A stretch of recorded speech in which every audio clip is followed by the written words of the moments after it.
1331 বঙ্গাব্দে হিমায়তপুর সৎসঙ্গ আশ্রমে দোল উৎসবের শুভ সূচনা।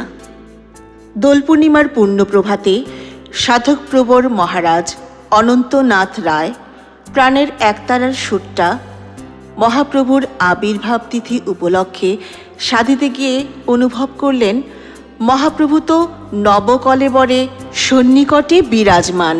না, আর দেরি নয়, আজই চৈতন্য মহাপ্রভুর নব কলেবরকে নবীনভাবে রাঙাতে হবে, দোল উৎসব করতে হবে।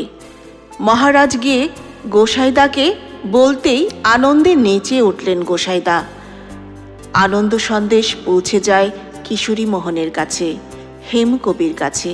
ক্রমে ছড়িয়ে পড়ল বার্তা সারা আশ্রমে। পদ্মাধারে বাবলা গাছের ডালে কাপড় দিয়ে চৌকি বেঁধে দোল মঞ্চ তৈরি হয়েছে।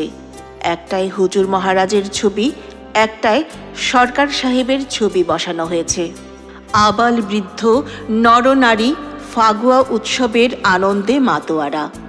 মহারাজ গেলেন মায়ের কাছে, মাকে দোল উৎসবের কথা জানালেন এবং দোল উৎসবে তার আগমন ও যোগদানের প্রার্থনা জানালেন।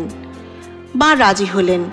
এই কথা জেনে মহারাজ শ্রী শ্রী ঠাকুরের কাছে গিয়ে বললেন, ঠাকুর, আপনার দোল উৎসবের আয়োজন হয়েছে, আপনাকে মঞ্চে বসিয়ে সকলে সমবেত প্রার্থনা করি, এই আমাদের কামনা। মহারাজের সঙ্গে আগত সকলের সাগ্রহ প্রার্থনায় রাজি হয়ে শ্রী শ্রী ঠাকুর স্বর্গীয় পিতৃদেবের ফটোতে পায়ে আবির দিয়ে শ্রী শ্রী মায়ের পায়ে আবির দিলেন। তারপর মঞ্চের সামনে এসে একে একে হুজুর মহারাজের ও সরকার সাহেবের ফটোতে আবির দিয়ে ঝুলন্ত মঞ্চ দুটি দুলিয়ে দিলেন। ভক্তরা শ্রী শ্রী ঠাকুরকে তৃতীয় মঞ্চে বসার জন্য প্রার্থনা জানালো, কিন্তু ঠাকুর প্রথমে দোলায় বসতে রাজি হলেন না। মা ঠাকুরকে ডাকলেন, অনুকূল। ঠাকুর নীরবে ছোট্ট শিশুর মতো মায়ের সামনে এসে দাঁড়ালেন। মাকে দোলনায় বসানো হলো। ঠাকুর মায়ের আদেশে মায়ের কোলে বসলেন। স্বভাব কবি হেমচন্দ্র তার তাৎক্ষণিক সঙ্গীতের ডালি সাজিয়ে গাইতে শুরু করলেন।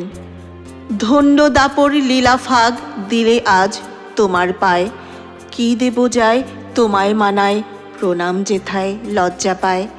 মধুমাসে মধুর খেলা, আজ আমাদের মধু উৎসব। পদ্মা তীরে বাবলাতলায় প্রাঙ্গণে আজ মিলেছি সব। ভক্তরা সারিবদ্ধভাবে মা ও ঠাকুরের রাঙাচরণ আরও রাঙিয়ে দিলেন আবির দিয়ে। ঠাকুর মায়ের কোলে বসেই আবির ছড়িয়ে রাঙিয়ে দিচ্ছেন ভক্তদের। শুরু হলো তুমুল কীর্তন। মহারাজ, কিশোরী মোহন, গোসাই পরস্পরকে আবির মাখিয়ে দিলেন। সৎসঙ্গীরা তাদের পায়ে আবির দিয়ে প্রণাম করল। তারপর আরম্ভ হলো উদ্দাম রঙের খেলা। কীর্তনের দল নিয়ে গ্রাম পরিক্রমায় বের হলেন সৎসঙ্গের ত্রয়ী। মহারাজের হাতে বিরাট একটি পিতলের পিচকারি। দুজন বাহক একটি শক্ত বাঁশের মাঝখানে বেঁধে বিরাট এক ড্রাম বোঝাই গোলা রং নিয়ে চলেছে সঙ্গে। হিন্দুপাড়া, বাগদিপাড়া, ব্রাহ্মণপাড়া সর্বত্র ঘুরছে কীর্তনের বিরাট দল। প্রতিটি গৃহের সবাইকে রাঙিয়ে দিচ্ছেন মহারাজ। পাকা বাড়ির ছাদ থেকে মায়েরা লাজ, ফুল, আবির বৃষ্টি করছেন কীর্তন দলের উপরে, আর মহারাজ নিজ থেকেই পিচকারির রঙে তাদের রাঙিয়ে দিচ্ছেন।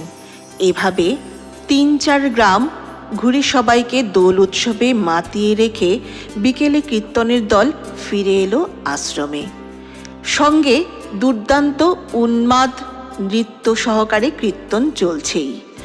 এরপর পদ্মায় স্নানোৎসব চলল প্রায় সন্ধ্যা পর্যন্ত। সেও এক মহা মহোৎসব যেন। সন্ধ্যার পর পরিষ্কার পরিচ্ছন্ন হয়ে সবাই আনন্দবাজারে প্রসাদ পেয়ে ধন্য হল। সূত্র বাসুদেব গোস্বামী বিরচিত গ্রন্থ পুরুষোত্তম, লীলা পার্ষদ মহারাজ অনন্তনাথ।